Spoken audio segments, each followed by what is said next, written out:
ओम नमो भगवते वासुदेवाय। मित्रों, आज 21 तारीख થઈ ગઈ, 21/6/2026। ठीक है मित्रों, तो आज બધા ભૌતિક અને ભક્તિમય માણસો જે વૃદ્ધો સેવા કરે છે, બધા ભગવાન ભગવાન ભગવાન કરે છે। અને મેં પણ એક વિડીયોમાં સાંભળ્યું હતું એના વિશે, તો મેં કીધું હું પણ થોડા વિસ્તૃતથી જાણકારી આપી દઉં। ઠીક है ને। ભગવાન ભગવાન એટલે શું? ભગવાન શિવજીએ કીધું જ છે શિવપુરાણમાં। ઠીક है ને। સર્વત્ર હું ફેલાયેલો છું। ભગવાન વિષ્ણુ ભગવાને પણ કહેલું છે। ઠીક है ને, કે સર્વત્ર મતલબ શિવ અને જીવ। શિવ અને જીવમાં ફરક શું છે? ઠીક है ને। શિવજી ખુદ જીવ છે, એ શિવજીનો અંશ છે। એક વિભાગ મતલબ એક છોટો સો અંશ, એટલે એક નાનો એવો ટુકડો। ઠીક है ને।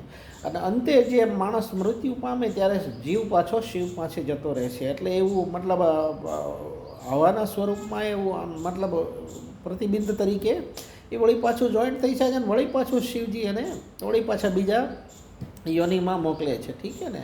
એટલે શિવ અને જીવ બંને એક સાથે જોડાયેલા છે ને। ઠીક છે ને। તો આપણે ભગવાનને શોધીએ છીએ, પણ ભગવાન આપણા શરીરની અંદર જ છે, મનુષ્યની અંદર જ છે ભગવાન।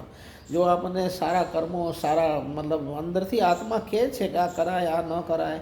ઠીક છે ને। અંદરથી આપણે જો આ બધા યોગ કરીએ છીએ અને એમાં મતલબ સાધનાઓ કરીએ છીએ, એમાં મનને સાધીએ છીએ। શું કામ?